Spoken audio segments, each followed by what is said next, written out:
to be talking about how people disrupt, and I'm going to be interviewing you, which I'm so excited about. I read your book recently, and as you know, became just so obsessed with it and with you. And so I'm just going to give people a little introduction to who you are. Whitney is one of the 50 leading business thinkers in the world, according to Thinkers 50.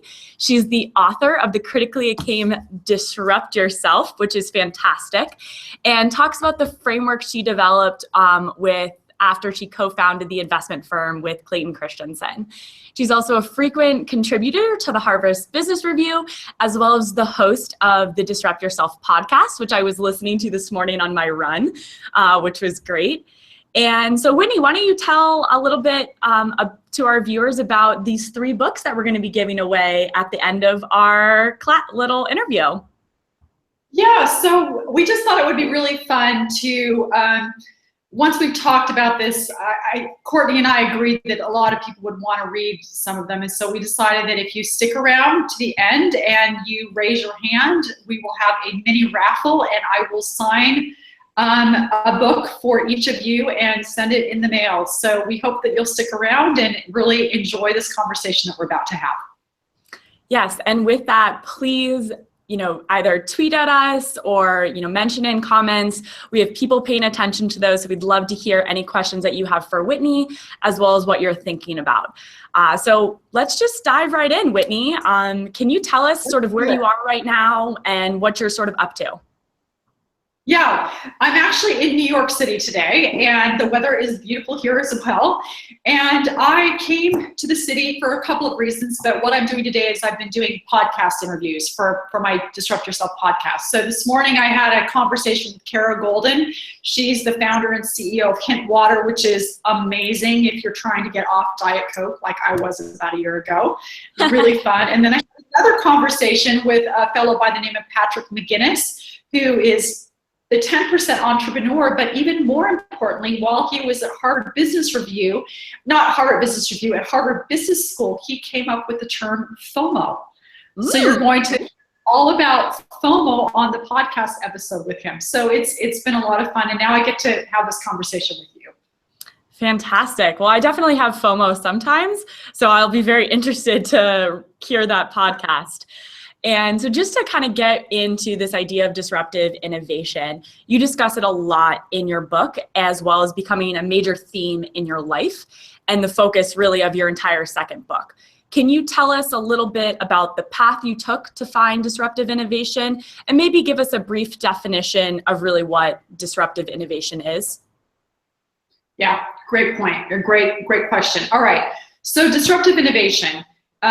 It's a term coined by Clay Christensen at the Harvard Business School, and it's basically a silly little thing that takes over the world. So, for example, we had Toyota disrupt General Motors. We've had Netflix disrupt Blockbuster. We had Uber now disrupting cabs. So that's what disruptive innovation is. Personal disruption, which is what we're really going to be talking about today, is this notion of disrupting yourself. So you start at the bottom of a ladder, you climb to the top, and then you jump to the bottom of a new ladder. And a great example of this actually is Lady Gaga. If you think about Lady Gaga, here's a woman who worked really hard in New York. She goes to, her first album, 2008, she screams to the top of the charts. She's just over the top, bigger than life, or larger than life. And then she gets to the #1 on the charts, and she completely disrupts herself. She does things like records jazz with Tony Bennett. She does a Sound of Music tribute. She then does, what else did she do? She recorded a country album. So she disrupted herself, and it actually paid off, because the Super Bowl last year, the audience that was listening to her, it was the largest music audience ever. So personal disruption, again, is starting at the bottom of the ladder, climbing to the top, and then jumping to the bottom of a new ladder. So how does that play out in my life? Well, I was disrupting before I knew I was. When I first graduated from college, I actually graduated in music from college. Came here to New York with my husband. He was in school. And I didn't realize this then, but I wanted to work on Wall Street, right? And so for me, I was a music major. I hadn't graduated from an Ivy League school, and I was a female. So there was no way, absolutely no way I was going to be able to walk in the front door and say, hey, Merrill Lynch, hey, Smith Barney, hire me. So I started as a silly little secretary. But once I got a foothold on Wall Street and I saw what was happening and I started taking business courses at night, I was eventually able to move up to the top of a ladder, which was, I was an equity research analyst and very good at it. But then I jumped to the bottom of the ladder. I disrupted myself again in 2005 when I said, Christensen's book. I just read Innovator's Dilemma. It was helping me understand what was happening in Latin America, how wireless was disrupting wireline. But I was also having this personal epiphany that if I, in fact, wanted to be successful in my own career, where I was at the time, I had gone to my boss and said, hey, I want to be in management someday. And he was kind of like, yeah, that ain't going to happen. There were things I wanted to have happen that weren't going to happen if I stayed there. So I had to disrupt myself. I left Wall Street, which I don't always think is necessary, but I left Wall Street and became an entrepreneur and then connected with Clay Christensen and then moved up a new curve. So that's how it's played out in my life. But for everybody listening, think to yourself, silly little thing, starts at the bottom of the ladder, climbs to the top, and then jumps to the bottom of a new ladder like Lady Gaga. Just like Lady Gaga. I love that. Not that I think I really want to be Lady Gaga, but it's a good example there. I think when I first started reading your book, Disrupt Yourself, I connected with it a lot because I had recently gone through my own disruption. I had been, living in Colorado. I had this nice life all planned out. I was going to work for an environmental nonprofit. It seemed like I was sort of at the top of this ladder and feeling really good. And I decided that really wasn't going to be for me. And I jumped to the very bottom of a ladder here at HubSpot. And I, entered as an entry-level HubSpotter. Wasn't exactly what I thought I was going to be doing. But that really connected with me when I started reading your book, a few months ago. Oh, that's a great example, Courtney. That's a great example. So how long ago did you start at HubSpot?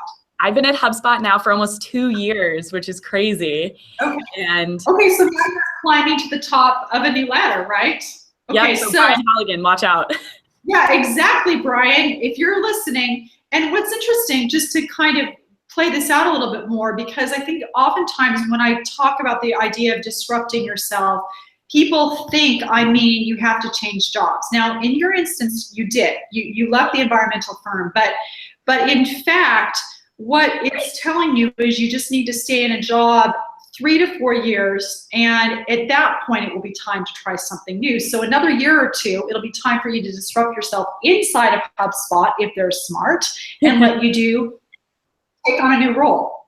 Yeah, and I mean, I had joined the Academy team back in January and had gone through a mini disruption, leaving my training role and then becoming an inbound professor. So I've already had a mini disruption in the 2 years that I've been here. There you go. Yeah, and sort of building off this idea, in your book, you do talk a lot about the S-curve and jumping to a new S-curve. And can you explain to us a little bit about that S-curve? I know that we do have some slides here that display what it's going to look like. Yes, please. Okay, so why don't you put up the very first slide too, so that people can visualize it as we're talking about it.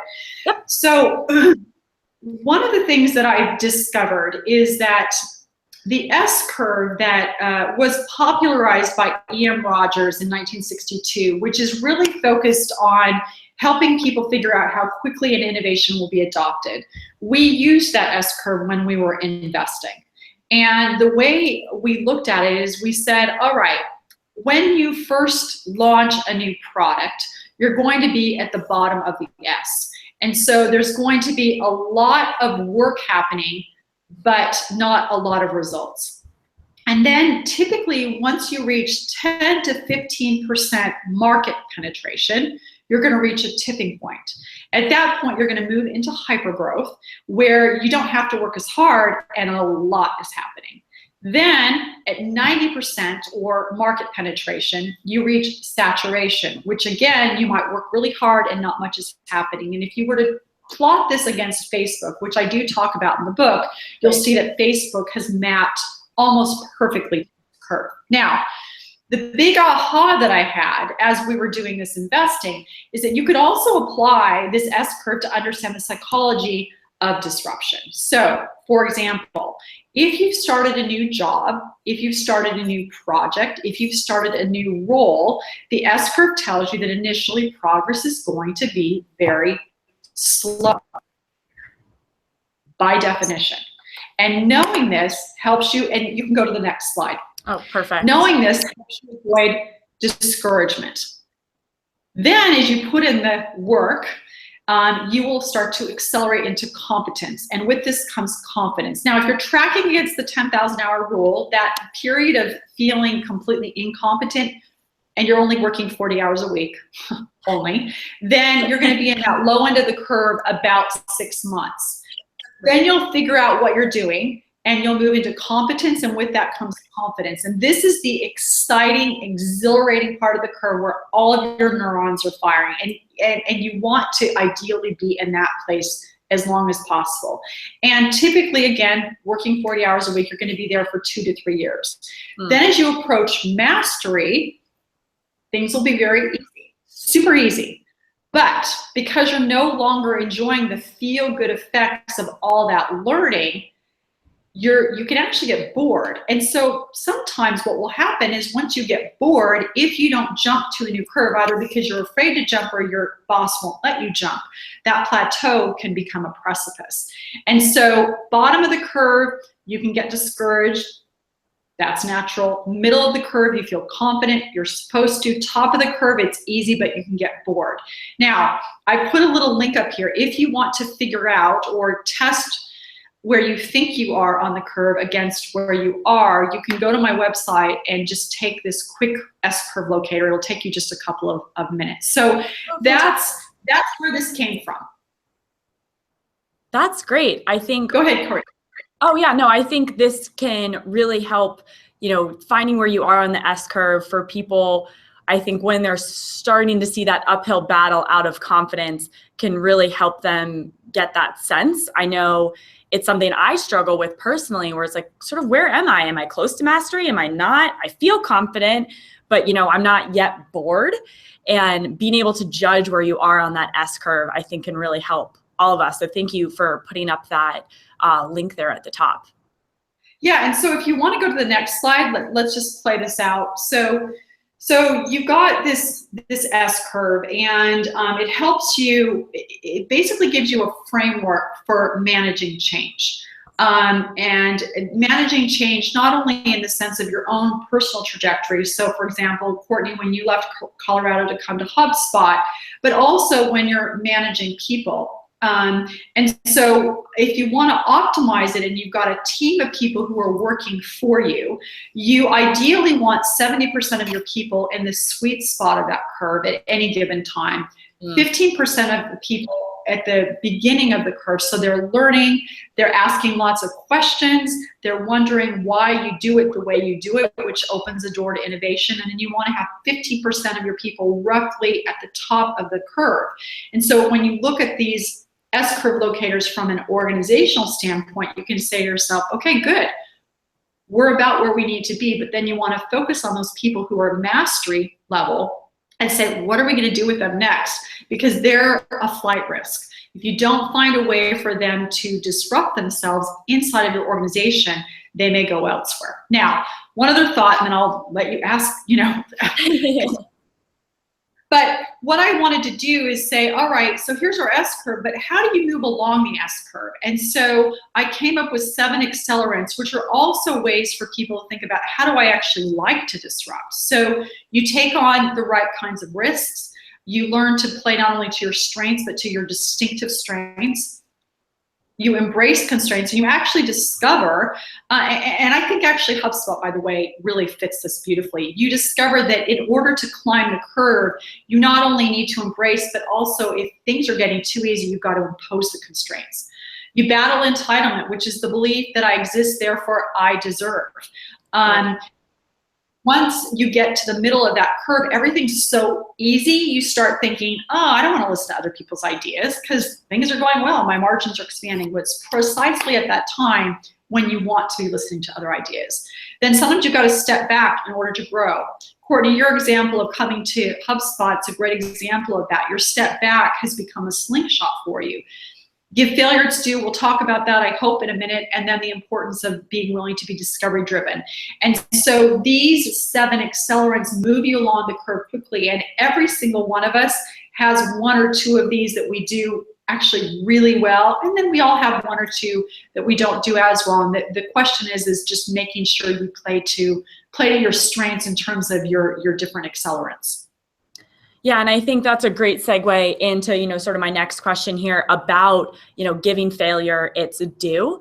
Recently at HubSpot, we did put on a failure forum and we discussed how important failure is. We discussed the different types.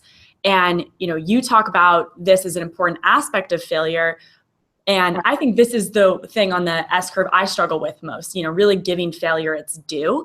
What do you think are the most important aspects of failure? And do you have an actual definition for failure? Yeah, so love it. Okay, so the first thing I would say is, failure actually, we all fail all the time. And we're all sort of, oh, I think I'll, try this and it didn't work. And so we iterate. So that's not really the kind of failure that I'm talking about. I'm talking about the kind where you try something and your ego was attached to it working and then it didn't work, and then how you feel around that. Now, I want to just editorialize for a minute on this and why failure tends to be so hard for us. Most of the people that are listening to this podcast were probably pretty smart kids in school. And what happens when you're a smart kid in school, and this is based on the research of Heidi Grant Halverson, is that people reward you for being smart. And so you get an A on a test, you're like, gee, John, you're so smart, or gee, Jane, you're so smart. And so you start to say to yourself, well, if I get an A on a test, I'm smart. If I don't get an A on a test, am I dumb? And so our world becomes very binary. And so when we get into the workplace and we're trying to do something and not everything can work, our brains immediately go to I'm dumb. And so it starts to go right to the core of our identity. So what I'm talking about on failure is not the stuff that we sort of iterate on, and we all have areas of our life and our professional world where we're comfortable doing that. I'm talking about the failures that kind of get us at the core. And what I want to say here is that it's important, absolutely essential, that when something doesn't work that we want it to work, like we get fired, for example, which I have been, is to say to ourselves, number 1, what did I learn from this? And number 2, recognize that the failure is not a referendum on you, on your identity and your sense of self, and to ditch the shame, because shame actually limits disruption. It's not failure. And so those are really, I think, the 2 biggest takeaways for me, is to recognize that it's hard because our identity tends to be attached to our being successful. But once we become aware of that, then we're willing to start saying, okay, how do I separate my core identity from the fact that it just didn't work? Now, one other thought there. In a workplace, sometimes we say to ourselves, well, I'm willing to fail, but my boss won't let me, right? That's the bigger piece. I would say to you, you can't control whether your boss will let you fail, but there are a couple of things you can do. You can manage their expectations. They can say to you, Jake, I want you to take on this new project. And you can say to them, okay, I will. I want you to understand there are some things that could happen here. Some may work, some may not. Let's experiment with this. Maybe let's not put very much money behind this, but I need to know that as we're experimenting with this, you'll have my back. And in order for you to have my back, here's how I need you to talk about it to management. So you're talking about it sort of in probabilities, so that when it doesn't work the way you thought, it was an experiment. and you got a lot of good information. And so, and then the last thing I would say is that if you have people on your team that you are not willing to let fail, then you need to take a hard look at that, because your star performers you do let fail. And if you won't let them fail, then maybe they're not in the right job. No, I think that's a great point for even us to hear is, if we're the people working for someone, but for any boss or manager that's managing people, that's such a good, quality. Make sure you have the right expectations set. I think on the academy team, we do that very well. And some of our principles that we have, always be learning and never settle, they sort of combine those two things really well, where, we're pushing ourselves, we're trying these experiments, we're never settling, but if we fail, we're going to learn from it. And we're always going to be learning in that process. And that makes it really fun, doesn't it? It does. I love it. I just ran an experiment on the academy team that luckily worked out, but it could have not. And I definitely would have learned from it as well. And it would have been okay. You wouldn't be crushed because your ego wasn't attached. Yep. Yeah. Exactly. Because I felt that space where I could fail if that was going to be the way it was going to go. And I think with this, there's another, aspect on that S curve, the last one, the number 7, the driven by discovery. One of your chapters in your book is titled this, and you discuss the conventional planning versus discovery driven planning. And sort of what are the differences here? Because I think a lot of us think in that conventional planning area, not so much the discovery driven. And how do you sort of suggest us focusing more on the discovery driven? Yeah. Discovery driven. Okay. So I would start by explaining the rationale for this. So if you think about disruption, you're playing where no one else is playing, either because they haven't thought of it or they don't want to. So by definition, you are in search of a yet to be defined market, which means you're like an explorer. So you can't know where you're going because you don't know where you're going. I mean, it sounds circular, but it works. Okay, so this idea of conventional versus discovery driven.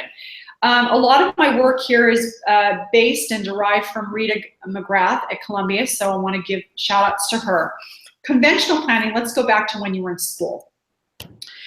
So conventional planning is you say to yourself, I am going to take these courses and I'm going to study this much. And when I do all of these things, I'm going to get A's in all my classes. And if I don't get A's in all my classes, then the plan didn't work. That's conventional planning. And most of us are actually pretty good at conventional planning. Pretty good. I do my work, I go to my classes, I'll graduate from high school, I'll graduate from college. Now, discovery-driven planning looks like this. You say to yourself, you know what? I want to be a doctor when I grow up. So discovery-driven planning. Now, if it were conventional planning, you'd say, I want to be a doctor when I grow up. You create a checklist. In fact, I want to be a pediatric surgeon. You create a checklist and you do step. And at the end, if you don't become a pediatric surgeon, you failed. That's conventional planning. Discovery-driven planning says, I want to be a pediatric surgeon. What kind of grades do I have to get in college in order to do that? What classes do I have to get A's in particular, like zoology, biology, chemistry? You go, you take those classes, you get good enough grades, you say, okay, I want to go to medical school. You take the MCAT, you do well, you get into medical school. Now, once you get to medical school, you've got 2 years where you take courses and you say, can I do this? Do I want to do this? Am I willing to take the time it takes to get the grades that I need? You say yes. You go another 2 years. Now you get to discover again, because medical students do things called rotations. They look at dermatology. They look at orthopedics. They look at psychology, etc. They get to rotate into different disciplines. What they find out during that period is they may have thought they wanted to be a pediatric surgeon, but in fact, they don't like children. So they don't like working with children. So they discover that they still want to be a doctor, but they want to try something else. They may discover, wow, I just invented a medical device. So they become an inventor. Or they discover, wow, I love healing people, but I can't stand the sight of blood. So they become a psychiatrist. So at the end of all that, they have discovered their way. They take a step forward, they gather feedback, they adapt. So they don't become a pediatric surgeon, they become a psychiatrist. And we all are actually much more discovery driven than we think we are. But if you can take that approach in your career, especially with all the ups and downs of maybe losing a job or not getting the job that you want, but always recognize once you take that step, you get feedback, you adapt, you go forward, you will be much more successful because you're going to be willing to play where others are not. And the theory of disruption states, when you take on this kind of risk, you're 6 times more likely to be successful. The opportunity is 20 times greater. So discovery-driven planning is essential to pursuing a disruptive course. Yeah, wow. Amazing. I think a good lesson for all of us. I got a degree in communications and conflict resolution. A lot of people would think that I was going to be a therapist because I had taken all these classes in conflict resolution. And, that's wasn't where I ended up going. And, now I'm here and I do marketing and sales education, which, yes, communication is part of that, but it wasn't the initial sort of goal of what I wanted to do after I graduated. And I think that discovery driven is right there, at least with my personal journey. Absolutely. And if I can pick up on something you just said, so you studied conflict resolution. That's a great time to bring something out. So if you remember on the slide, we talked about strengths and distinctive strengths. So conflict resolution for you is strength. But conflict resolution isn't a distinctive strength if you become an arbitrator or a mediator. But in the workplace, at an academy, and running a team, conflict resolution becomes a distinctive strength because you're able to assemble a team that can work together. And so that's one of the aspects of personal disruption, is figuring out what your strengths are and then putting yourself in a situation where that strength is not a strength that everybody else has. Yeah, no, and I think it's definitely been a strength that I've seen come out in a lot of different ways in like interviews where it's like, yeah, I actually have this as an additional to all these other things. I think it helps sometimes too when dealing, with my friends and family.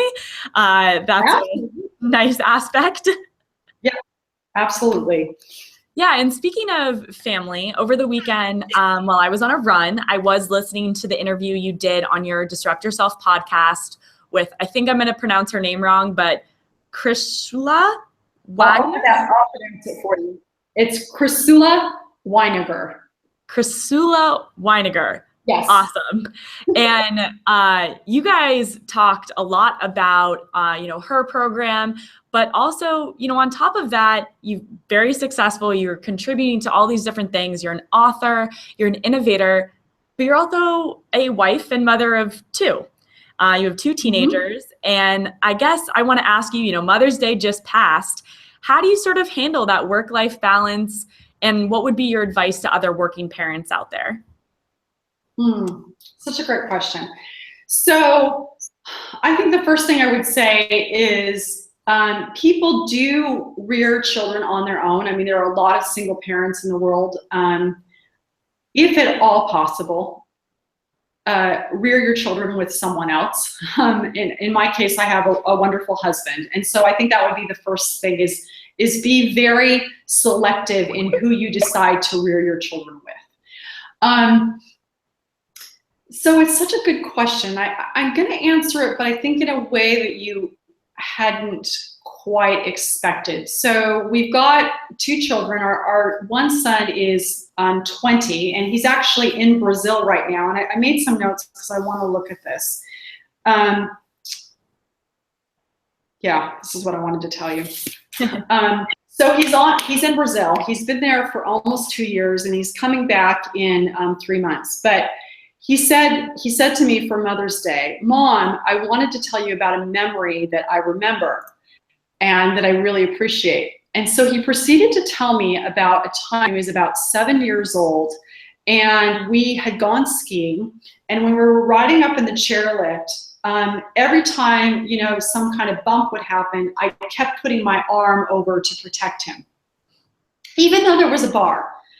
And he got really mad at me. He kept saying to me, Mom, he's 7 years old, Mom, you're overprotective. You're overprotective. Stop. And I remember feeling very like embarrassed almost, like I was being a bad mom as he was saying this to me. And so he said to me, but I realize now, so he's 20 years old, he says, I realize now that you were trying to protect me. This is your way of showing that you loved me. And so one of the things that advice I would give with our children, because the reality is we're all going to parent differently, but one thing I discovered is that don't always listen to your children when they're giving you feedback. Let it be okay. I mean, you say, listen to your customer, but let it be okay that you're strict. Let it be okay that they don't always like you.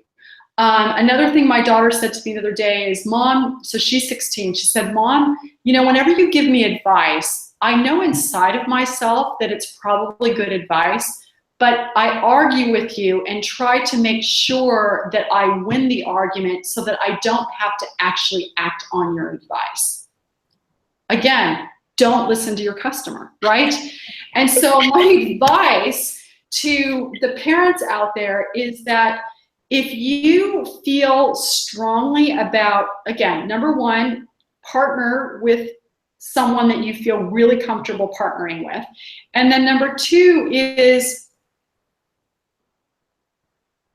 be willing to be the parent you think you should be. And when you get feedback from your customers, like Henry Ford said, if I gave them what I wanted, it'd be a better buggy. If we always gave our children what they wanted, they wouldn't be who they want to be, and they will resent you for it. So like my son, I'll tell you one of the story. When he was 7, I let him quit piano.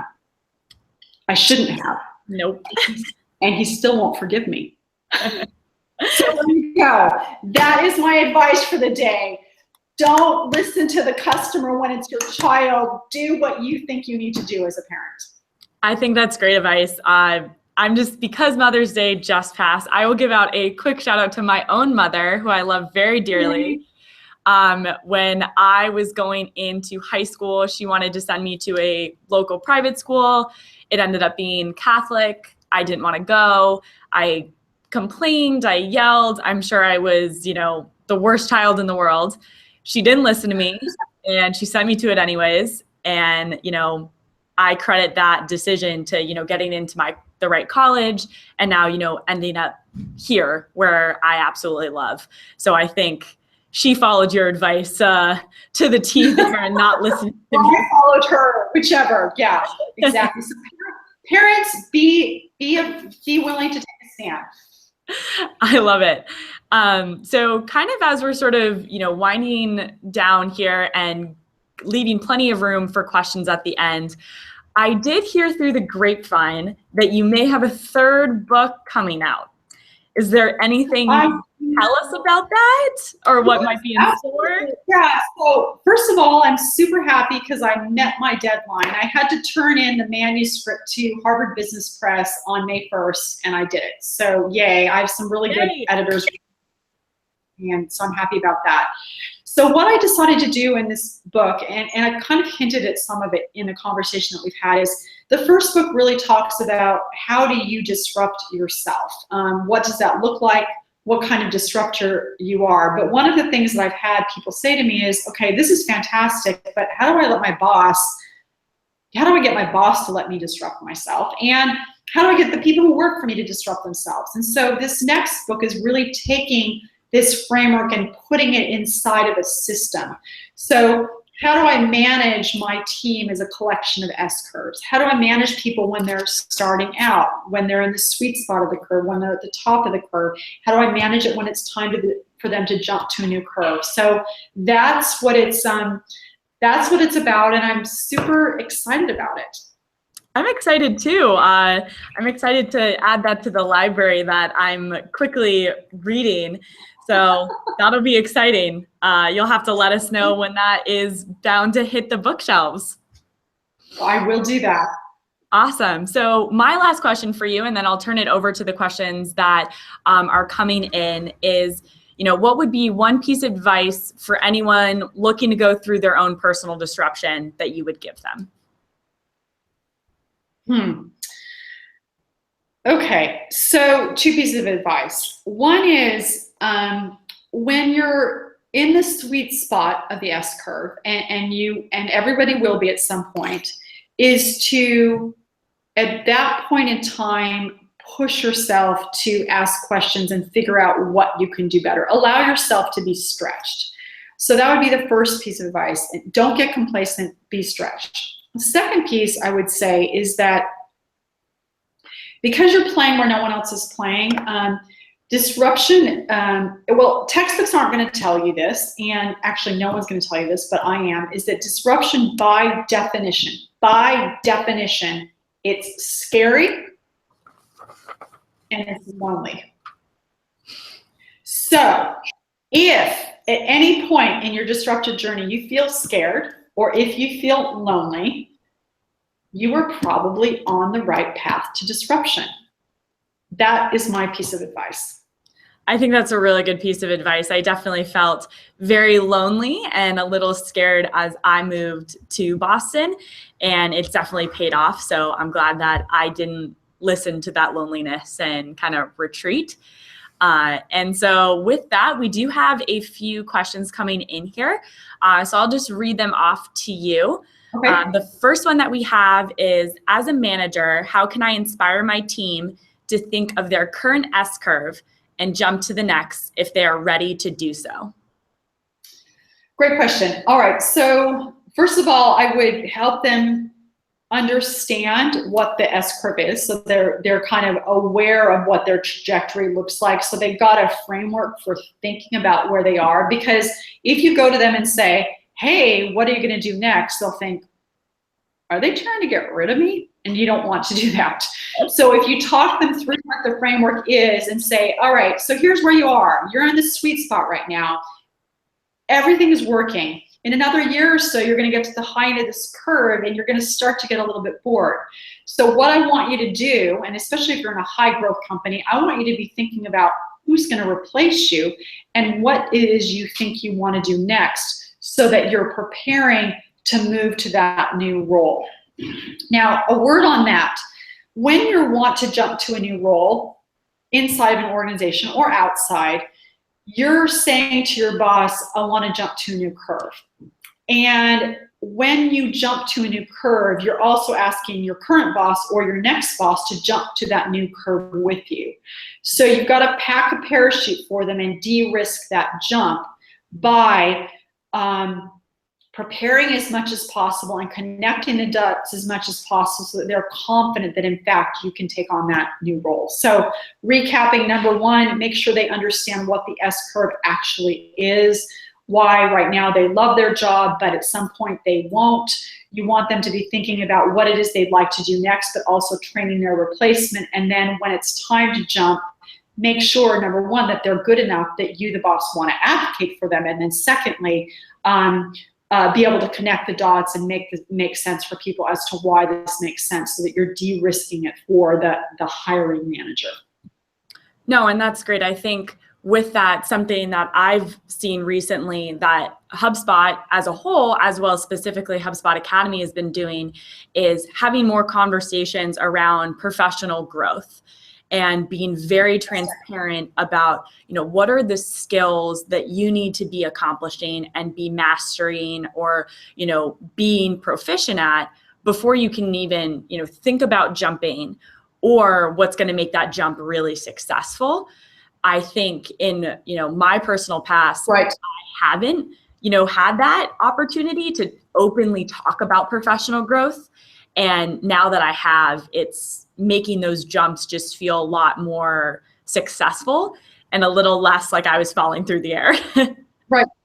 Well, and then because they're institutionalizing the change, right? And so it just, and what I find surprising is how few managers actually, they're like, well, how do I do this? And I'll say to them, have you ever sat down and just asked the person what it is they want to do? And they're like, well, no. I'm like, just ask them. they'll tell you, right? They'll tell you. So anyway, great. It's good to hear.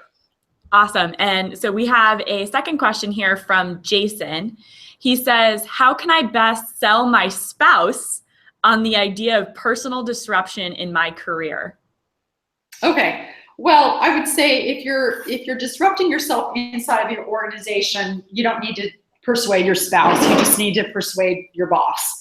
But it sounds like Jason's asking, how do I persuade my spouse to go try a new job or something new that I haven't done before? And that's kind of scary for her. I'm assuming it's a her.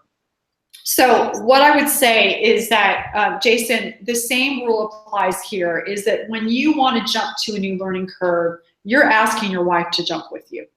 And so how can you de-risk that jump for her? How can you say to her, for example, and this is where the discovery-driven process can come out, honey, what needs to be true for you to get comfortable with me making this jump? What information do you need to have? How much money do you need to have in the bank?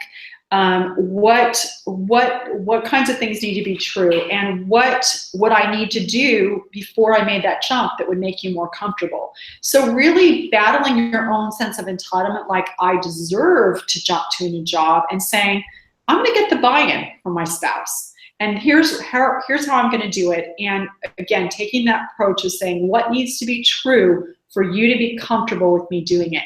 It sounds so obvious, but we don't do it. So if you do that, then your wife will be like, you are the most awesome husband ever. So Jason, that's my marital and couples therapy advice for the day. I like that. And I just want to point out to everyone that's listening, Whitney did dedicate Disrupt Yourself to my husband, who always says jump. And when I first read that, I thought that was great and gave me a lot of confidence in the fact that, she was able to do this successfully and sort of keep these other aspects of her personal life afloat, which I think we all struggle with a little bit. So I just wanted to point that out real quickly before we move on to our next question here. So we have another question that says, what advice do you have for someone nearing the confidence section of the S curve? Oh, okay. Well, first of all, congratulations. It's about to get really, really fun. What I would say to you is, as you move into this sweet spot of the S curve, is to, first of all, just enjoy it, right? You've been through 6 months of going home from work every day feeling like, I don't quite know what I'm doing. And right now you really do. And so I would say to yourself, enjoy it, and then push yourself. So give yourself 3 months or so, and then look for ways to continually challenge what you're doing. So for example, one thing you can do is, you feel like you're doing the job pretty well and you could just kind of coast, start reaching out to other silos or other departments inside of your organization. Say, here's what we're doing. What could we do better? And when you get naysayers saying, what would you do? How would you do it differently? So really, one of the ways you battle entitlement and move up that curve is to open up your network and talk to people not like you. So I would say one tangible, concrete thing you can do moving into the sweet spot is to, now you feel like you've got some grasp of what you're doing, open up your network and start cultivating opinions and ideas from people across and other silos, either internally or externally. No, and I think that's fantastic. I mean, that's the whole reason why we're here today. I reached out to you. You were sort of in a different area that I was in, and, wanted to learn from you and open that up sort of to the rest of, these people here. So I think that's fantastic. We have a few more questions here. One from Anna. She says, what if there's just nowhere to go? If it's flag instead of a curve? Flat, maybe? Yeah. Well, so what if there's nowhere to go at all if it's flat instead of a curve? Okay, great question, Anna. So, so when you're on a curve, remember I said a few minutes ago about how the odds of success are 6 times higher. Well, that's 6% to 36%. So there's still a 64% chance it's actually not the right curve. So we have lots of not right curves in our life. There are lots of, some big ones, some little ones. So here are 4 questions I want you to ask yourself. to figure out if you're on the right curve, and then I'll explain what you should do if you're not. Number one, ask yourself, am I playing where no one else is playing? And that can be inside of a job. So for example, if you get hired to do a job that like there's someone else in the company already doing it, that's a red flag, like probably not the right fit. So number two, are you playing to your strengths, your distinctive strengths? Question number two, if you can answer yes, then stay on the curve. Number three, is it hard but not debilitating? And what do I mean by that? If you show up to work every day and you're like, this is really hard, but oh, it's so fun, then growth is going to come. But if you find yourself feeling exhausted and you're actually maybe even getting sick, then that's a symptom that the curve is flatlining. It's just not a good curve. And question number four is, are you gaining momentum? Now, there are lots of different metrics you can use. We see metrics all the time when you're trying to figure out how many users you have. The way you can use that metric for you at work is, for example, if this week you went home from work one day, or say you had 1 hour where you felt like you knew what you were doing, and next week you have 4 hours where you feel like you know what you're doing, then you're gaining momentum. So take on market risk, play to your strengths, hard but not debilitating. And number four, are you gaining momentum? Now, if you can answer yes to all four of those questions, then you just need to persist. Sometimes you just have to work harder. If your answers to those questions are no to three or more, then you need to jump to a new curve. Now, which means sometimes you have to change jobs. You just have to. And that's okay. But better that you figure out that you need to than you get fired. Although you might get fired and that won't be the end of the world either. So, but the good news is that no S curve, even if it's not working, is ever wasted. Because as you go through your life, and I don't know how old you are, but what I know is that every kind of little piece of things that worked or didn't work, they come together, and eventually all those little curves, they will come to the right curve for you. And maybe you'll figure it out sooner, maybe you'll figure it out later, but if you keep being willing to disrupt yourself, you will eventually find a pretty ideal curve for yourself. No, and I think that's great advice for Anna. So hopefully she took some notes there and is going to be able to ask herself those questions to find her next curve. We have a few more here with just about 10 minutes left. We have one from Hunter. So he says, if you're on a career path that you see moving differently than you want, should you disrupt yourself earlier on the S curve than expected, or wait until you learn what you can and then disrupt? What a great question, Hunter. I think what I would say is so one thing I didn't say earlier, but when there's a time when you kind of know, kind of deep right here in your gut that you need to do it. If you don't listen to that, you will go awry. So what I would say to you is, it always takes longer to find a new curve than you think it will.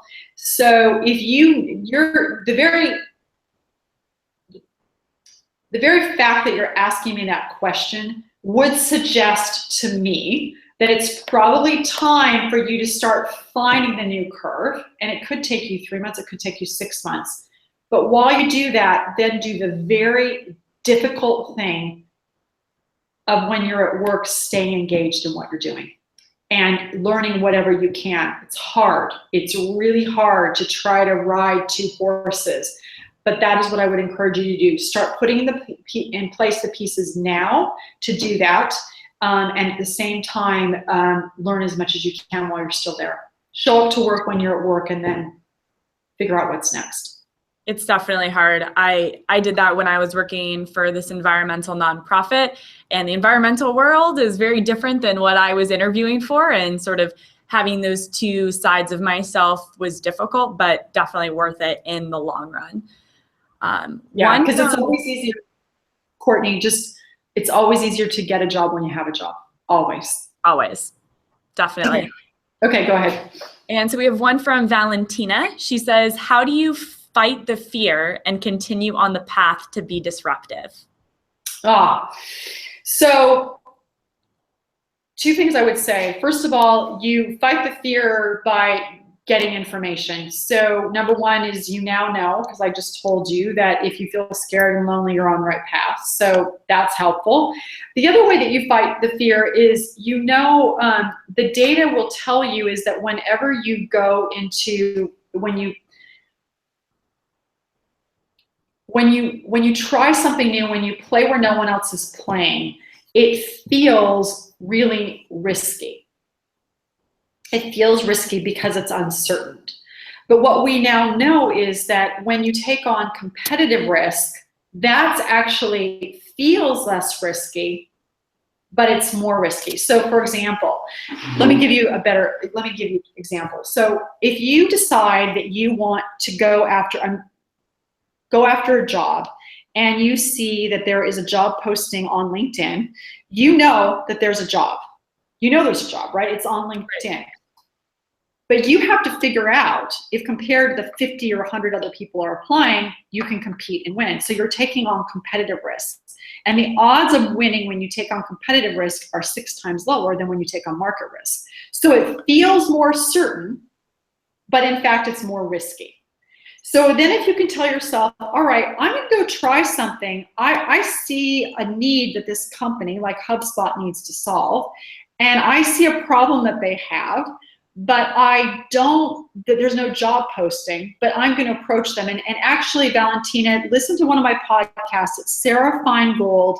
She went to Etsy and said, you need a lawyer, hire me. This is a great example of this.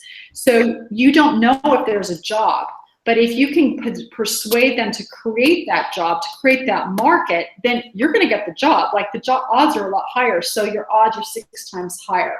So if you can arm yourself with saying, I'm scared, I'm supposed to be scared, and this feels less certain, but I'm gonna be more successful if I'm willing to go where it's less certain, as opposed to this place over here that feels really comfortable, which is more risky, then those two things can start to help you navigate that risk. Yep, sometimes it's all about just taking that deep breath and going with where it's a little more scary. But definitely check out that podcast. I loved it. I listened to that one recently as well. So we've got a few more here from Lawrence. What's the best approach to broaching disruptive ideas with the boss? Oh, thank you, Lawrence, for asking that. So what I would say is, let's go back to the number 4, and we kind of touched on this earlier, is sometimes whenever we have an idea, because it's our idea, it's brilliant. But our boss doesn't know it's brilliant. And yet our tendency is to say, well, I know it's brilliant, so therefore my boss should know it too. Well, they don't know it too. Again, you're asking them to jump to a new curve with you. And so when you're trying to broach these ideas with your boss, say to yourself, how can I de-risk this idea so that my boss will want to adopt it? What do I mean by that? You can re-risk it by, number 1, figuring out what language your boss speaks. Maybe your boss is a money person or a numbers person. Well, then don't talk about how this is going to be good for your brand. Talk about how it's going to be good for your bottom line. So figure out the language they speak. Speak that language. Number 2, start to gather data. Do research, figure out what that idea is and why you think it could be helpful or beneficial, and not to you, but to your boss and your team. And number 3, I had a number 3 and I can't think of what it is. I don't remember my number 3, Lawrence, I'm sorry. If I remember what it is, I will come back to it. But that gives you a good start. Just remember that you're trying to de-risk this for your boss. And if you can put it in a language that they will understand and be humble enough to do the hard work of getting buy-in from them, then you are much more likely to get your ideas adopted.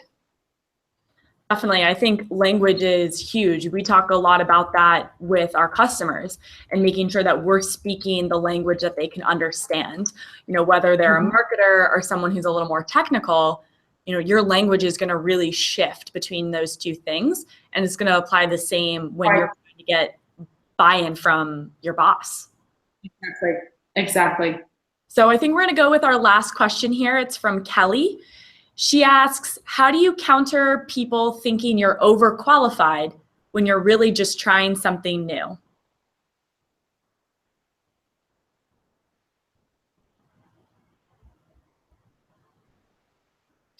So, okay. So I'm going to extrapolate a little bit here. So let me assume that you're saying you want to try something new, and people are looking at you going like, why do you want to do this? You're qualified. You're going to leave quickly.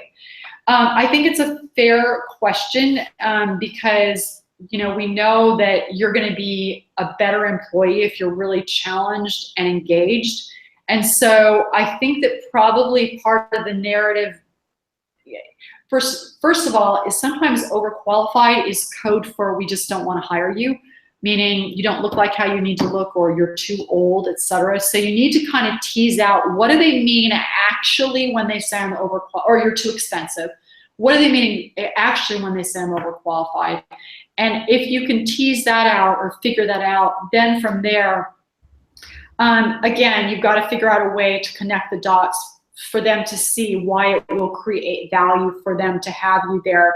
But always go back to, what is in it for this person to hire me, and why does it make sense for them to hire me? And one of the things that's hard is when you're looking for a new role, we feel a little bit kind of needy because we're this sense of like, if I don't get this job, I won't feel valuable. Again, talking back to the failure. But if you can always put yourself in their position, that will help. But I would begin again by trying to tease out, what exactly do they mean when they say overqualified? Is it code for something else? Interesting. I think that's good advice for Kelly. And we're just about out of time here. So I want to say thank you for, reaching out to me when I very quickly tweeted at you after I fell in love with Disrupt Yourself, and for coming to our masterclass today. So who gets the books? Who gets the books? So it looks like here, Jason was our first real question. I think Anna had a really great one, and Lauren. So it looks like these are our 3 potential winners here.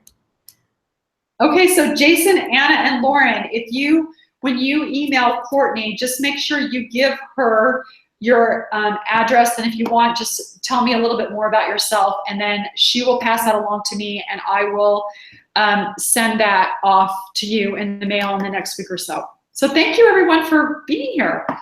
Yeah, no, this was great. So Jason, Anna, and Lawrence, please, send me an email. You can find my information. You can tweet at me, csembler. You can tweet at Whitney for sure. But you're getting some books coming your way. Fantastic. All right, Whitney, you have a great rest of your day. Thank you. All right, take care, Courtney. Bye-bye. Bye.